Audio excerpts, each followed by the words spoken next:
Hi everyone. This is the video for week, I think it's 9. I think I've graded everything that you've handed in, so I should be up to date on that. You did a nice job on those exams. Um, and I saw that a lot of you have caught up and everything, it looks like it's turned in. So good work on that. Pat yourself on the back. That's what preschool teachers say sometimes. I wanted to go over a few things with you. First of all, um, about activity plans. So you're doing much better on the activity plans. As I said before, there is a learning curve with them. You have to kind of figure out what it is we're looking for in each of those areas. So if you did, showed me that, and if you just made mistakes, I didn't take points off for it, just because you're still learning them.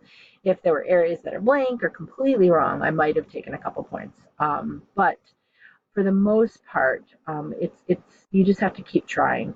So the common things that people get wrong are the teacher goals. So when you, in the area that says goals in the front page of an activity plan, I don't have one here.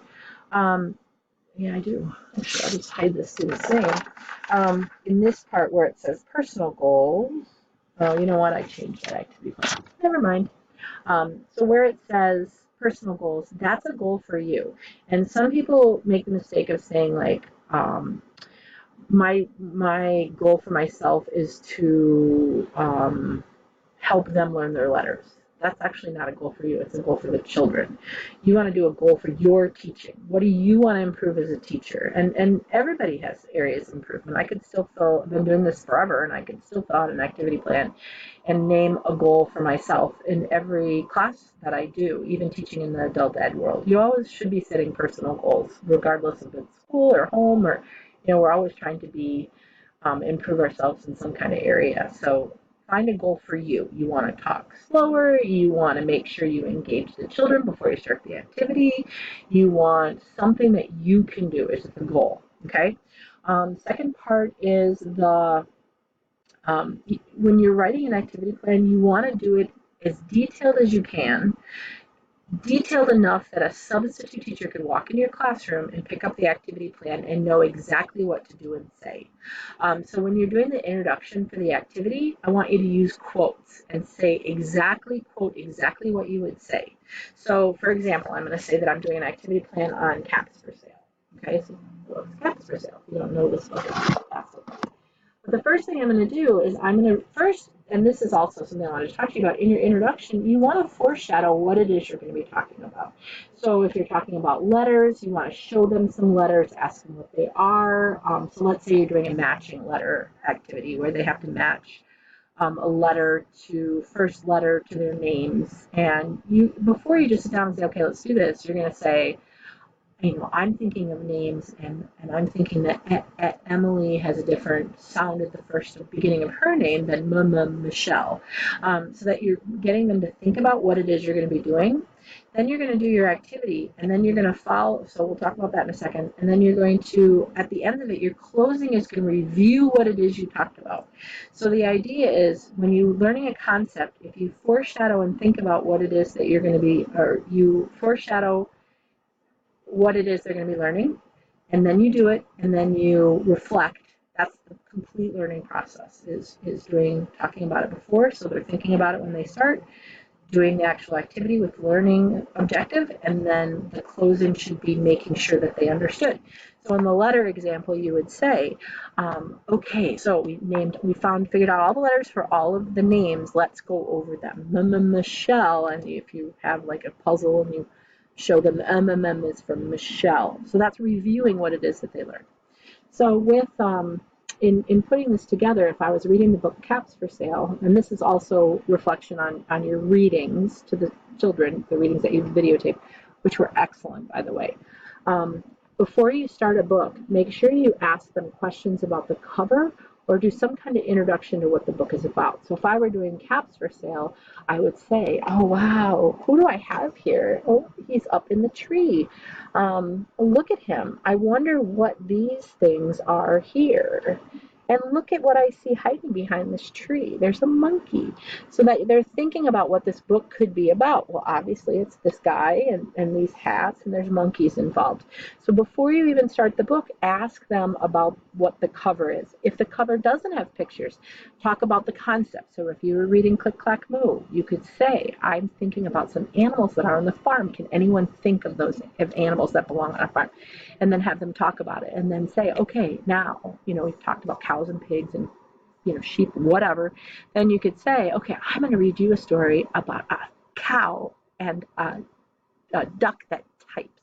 So then they kind of like know what the story is about. Then you'll read them the story. Okay, so while you're reading the story, read the pages and then take it an opportunity to say, "Whoa, look at that sun, it's got a smile on it."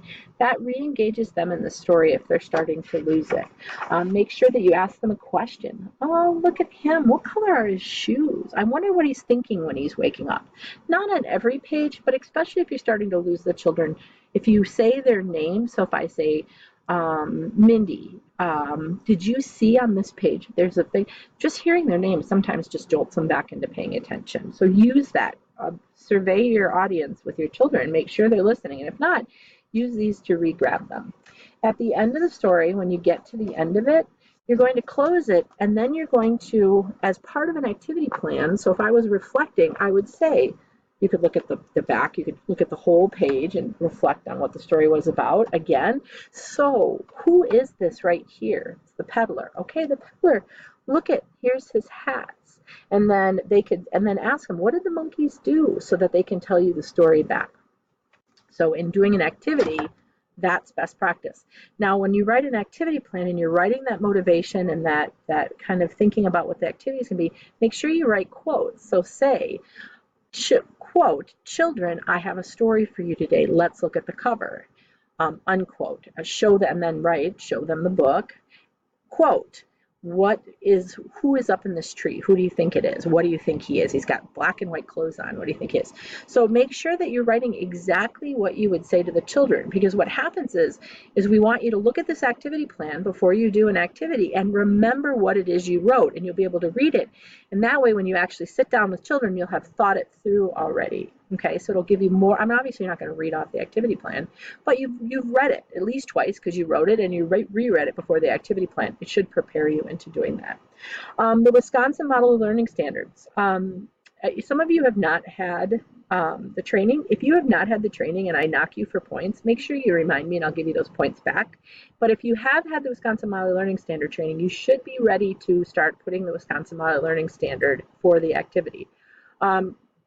For art, I don't think I've included it, but I will put it in. I'm going to tell you which one to use for art. So that's pretty good. And it's actually one of the two that you can use for music and movement, which is in the rest of this class. So make sure when you write an activity plan, you use the one that I give you, okay? Hopefully this will help you get used to using the Wisconsin Model Learning Standards and know, how to do an activity based on a Wisconsin Model Learning Standard, okay? Let's see, stories, quotes, detailed. Okay. The other thing we're going to do this week is most of you did not do the Icarus assignment. If you did do the Icarus assignment, that's wonderful, and I really appreciate that. This is the second one. So if you've done it, the only thing you need to do is the fine motor piece that we're going to be doing in the art section. If you have not done it, you'll need to do all 3 sections. So what I've done is I've taken the pages from the book for the people who don't have the book, because I'm thinking that's what some of you ran into, and I've attached it to the assignment in Blackboard. Okay, so when you look at these, one of the things you have to remember that Icarus is a rating system that we use in Youngstar. We don't actually use it. The people who do the Youngstar rating are the people who do it, and they spend a ton of time getting certified on how to do it. So no one expects you to be certified or know how to do it. This is just a tool that they use, and we just want you to be aware of it. So what we want you to do is to read the first column on the 3. So the first one I have here is the fine motor, okay? The only thing that's strange about this is that the first column doesn't line up with the rest of the columns. So you answer pretty much, you want a no all the way across, or a yes, and I'll show you. So the first one is very few developmentally appropriate fine motor accessible for daily use. So if you're in a classroom and there are very few fine motor things, you're going to say, yes, that's true, okay? And then you're going to go to the next one. Fine motor materials generally are in poor repair. If you say yes to that one, you're done. You don't even have to go across here, okay? So do that. What's going to happen is you're going to rate the classroom. You're going to give it that score and explain what would need to change in the classroom based on the score that you've given them, okay? If you got no on both, wait, if you've gotten no on both of these, you can move forward. If these are yes, if that's what your classroom is like, stop. If these are yes, stop, okay? If they're no, you can move on. And from now on, you want yeses. So that's kind of the weird thing is the first column on all three of them, you want no's, okay? But then you want yeses, and you have to get yeses to continue on the page. So if you get, so the next one is some developmentally appropriate fine motor materials of each type accessible. If you get a yes, you can move on to the next one. Most of the materials are in good repair and complete. If you get yes, move on to the next one. What happens is if you get yeses, okay, for these, you can keep going. As soon as you get one no, then that's the last column you're going to be working in. Okay, so stop on that column if you get a no, and then you get to answer. So let's say you got no for this one, you're going to answer these two. If they are both no's, then you will go back to the score before it, which is a 4. I'm looking at something you guys can't see, which is the score before it. So these are all labeled 5s. So if you aren't able to answer any of those with a yes, the classroom gets a 4. If you're able to answer at least 2 of them with yeses and 1 no, then you're going to give them the 5 as a score. Okay, if that's confusing, I totally get it, and that's why people spend about 6 months getting trained on how to do this. Just tell me what they get. You can circle what they get and send these in and not know the score. I don't really care if you know the score. But what I want you to do is tell me what you think the score is, and then explain to me what they would need to do to be a better classroom and get a higher score. Okay, that's the important part, is the talking with me and telling me that this is what the classroom looks like.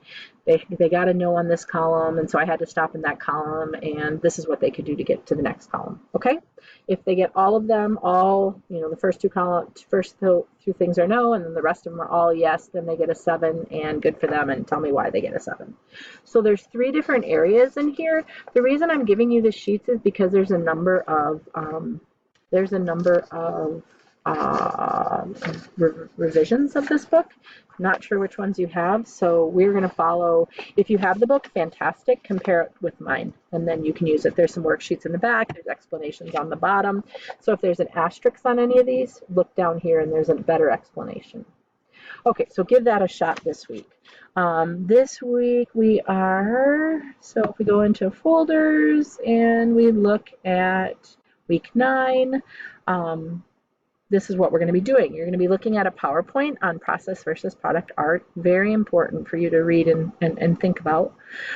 In the book, there's pages 197 to 212 and 224 to 234. You're going to answer question number 3 on page 234 on the discussion board. And I've included the reading in the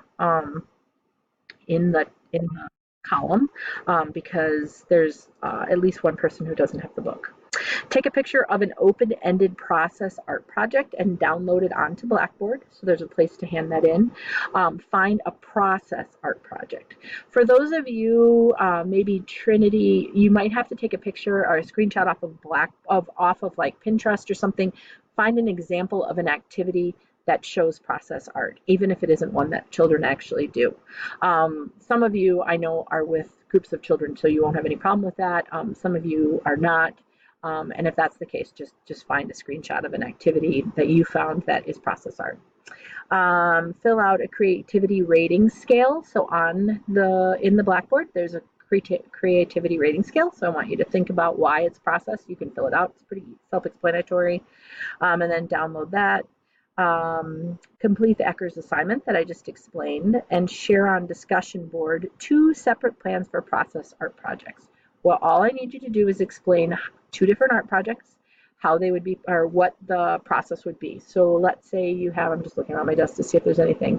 I'm making stamping, and I take the bottom of a bunch of items, and I have 5 kinds of paint, and the children just have to stamp, okay? Just explain that, because I'd like to have a discussion with everyone about process art. Assignment, and then there's an article about process-focused art experiences for children, and that is in here also.